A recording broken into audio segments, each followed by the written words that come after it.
1500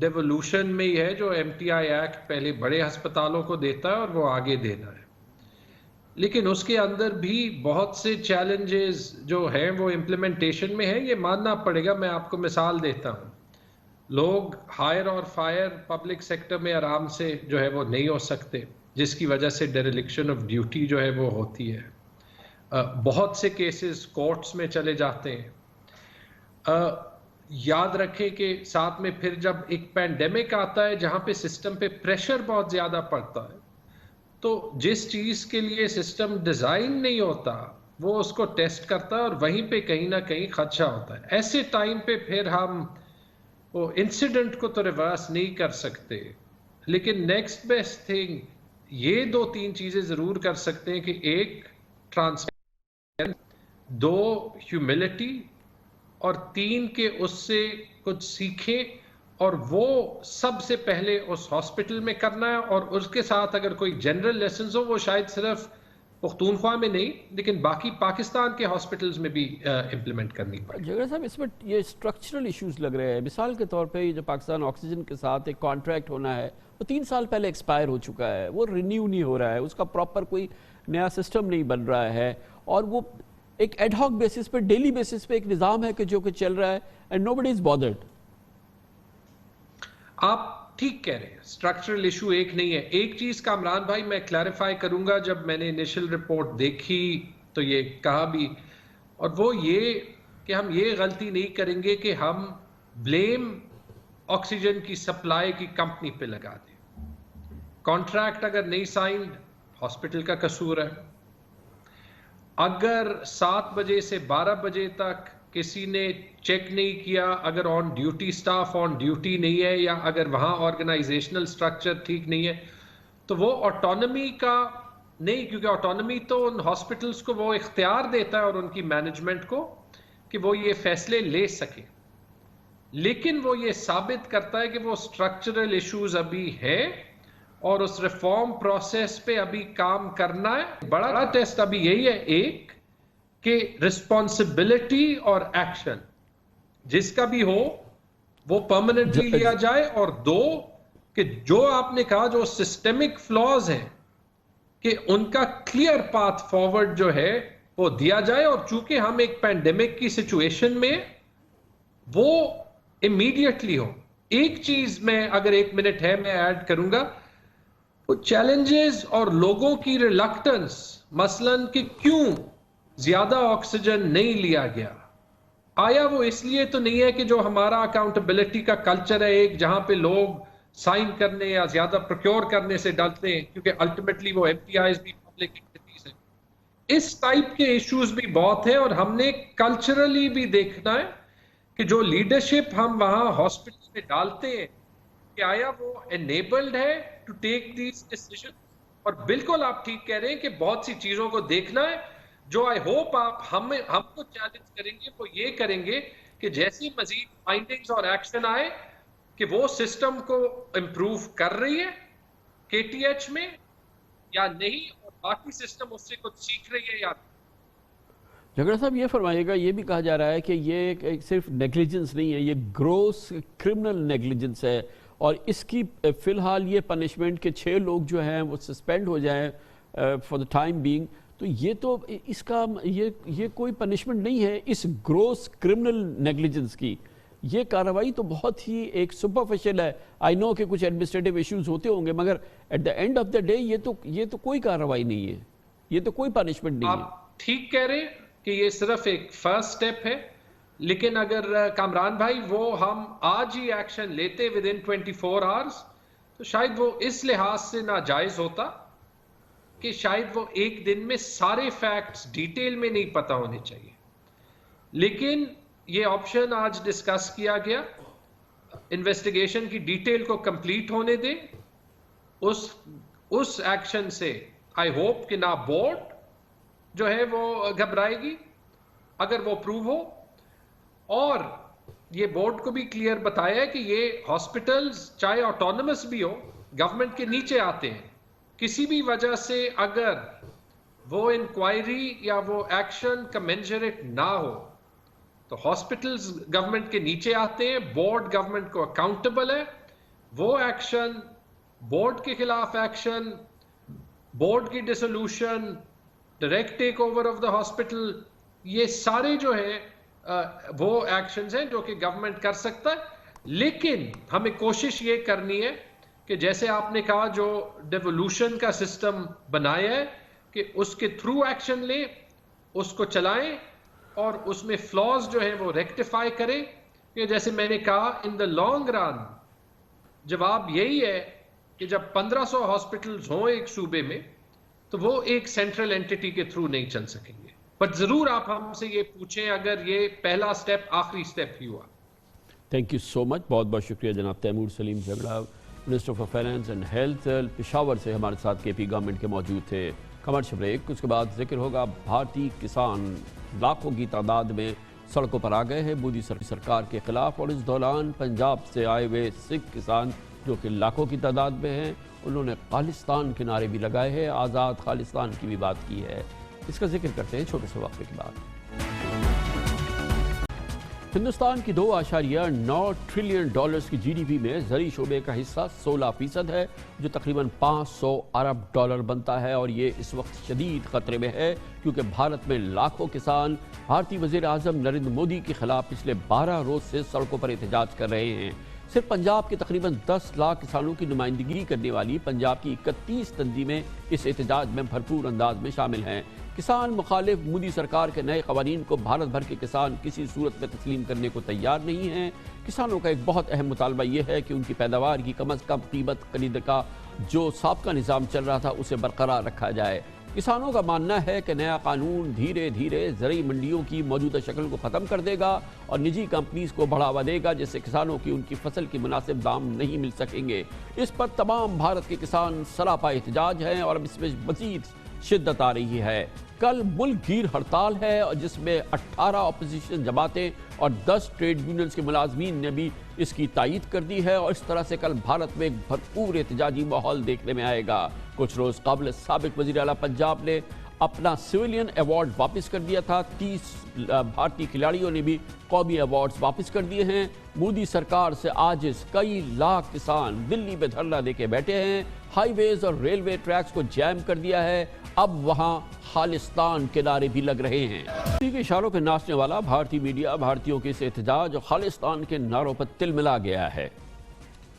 بہت اہم بات یہ ہے کہ پورا معاملہ اب صرف بھارت میں محدود نہیں ہے، دنیا میں بھی مودی کا اصل چہرہ سامنے آ رہا ہے۔ پچھلے ہفتے کینیڈا کے وزیر اعظم جسٹن ٹروڈو نے بھارت میں کسانوں کے احتجاج کے حق میں بیان دیا اور بھارت کی اس پہ بڑی سبکی ہوئی، لیکن بھارت کی جانب سے باہمی تعلقات متاثر ہونے کی وارننگ کے باوجود انہوں نے 2 روز قبل ایک بار پھر بھرپور انداز سے بھارتی کسانوں کی حمایت کا اعلان کیا ہے، اور اس کے ساتھ ساتھ اب برٹش پارلیمنٹ کے لوگ بھی مودی پر تنقید کر رہے ہیں۔ انہوں نے احتجاج کرنے والوں کی حمایت میں حکومت کو باضابطہ خط لکھا ہے اور دفتر خارجہ کو یہ معاملہ بھارتی حکومت کے ساتھ اٹھانے کا مطالبہ کیا ہے۔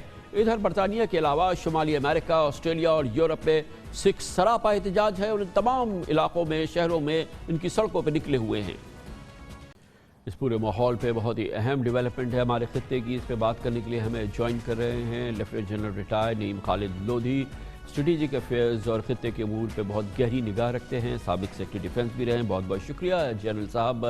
یہ ایک عام سی جو ہمارے خطے کے اندر ایک موومنٹ ہوتی ہے، مطالبات ہوتے ہیں، ٹریڈ یونین نظام ہوتا ہے، اس کے تحت یہ کیمپین نہیں لگ رہی، کیونکہ تو اس میں لاکھوں سکھ شامل ہیں، اس میں پنجاب شامل ہے، اور پھر اس کے ایک بہت امپورٹنٹ پولیٹیکل ڈیمنشن سامنے آ رہے ہیں، کیونکہ یہاں پہ لوگ کہتے ہیں کہ بھارت شاید ان کے حقوق کا ضبط کر رہا ہے، تو یہ پنجاب کے لوگ جو ہیں وہ اب خالصتان کی باتیں دوبارہ اس کے نعرے لگا رہے ہیں۔ جی کامران صاحب، یہ تو آپ نے پورا ریزیومے بھی دے دیا۔ آپ کو معلوم ہے کہ وہاں پر جو چل رہا ہے اس کو دہرانے کی ضرورت نہیں، کئی ہفتوں سے یہ چل رہا ہے، اور پھر یہ 9-10 لاکھ کوئی چھوٹا فگر نہیں ہے، بہت بڑا فگر ہے۔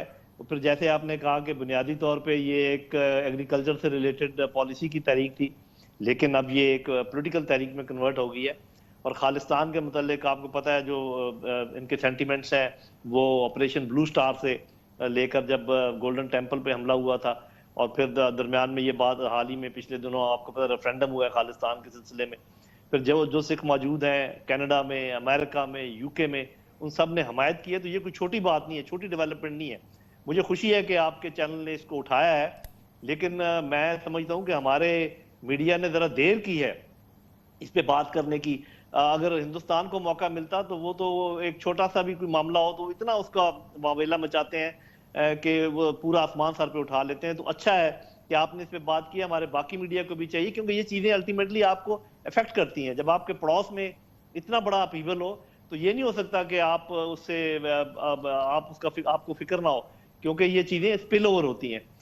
تو میرا خیال یہ ہے کہ جس طریقے سے چیزیں ڈیولپ کر رہی ہیں اس کو آپ 2-3 تناظر میں دیکھیں. ایک تو یہ کہ سکھوں کے سینٹیمنٹس, باقی اقلیتوں کے سینٹیمنٹس جس میں مسلمان ہیں, کرسچنز ہیں, دالتس ہیں, پھر جو حمایت ملی ہے اس پوری موومنٹ کو کینیڈا سے, امریکہ سے, یو کے سے اور یورپین ملکوں سے, تو یہ ہمیں اس پر نظر رکھنے کی ضرورت ہے, اس کو دیکھنے کی ضرورت ہے. اور آپ کو پتہ ہے انہوں نے اپیل بھی کی ہے ان کے کچھ لیڈرز نے پاکستانی لیڈرشپ سے. اوورآل جو جلیل صاحب خالستان کی موومنٹ رہی ہے, یقیناً اس کے مڈ 80s میں تو یہ اپنے پیک پر تھی, لیکن کیا اب ہم کہہ سکتے ہیں کہ یہ ڈائی ڈاؤن کر گئی ہے, یا یہ کہ یہ جو میں تو یہ سمجھتا ہوں کہ ایلینیشن کا وہ ابھی بھی زندہ ہے؟ جی یہ بیسیکلی ڈائی ڈاؤن شاید کر گئی تھی, لیکن یہ جو مودی سرکار جب سے آئی ہے, جو ان کی پالیسیز ہیں ان کو اس میں جان ڈال دی ہے.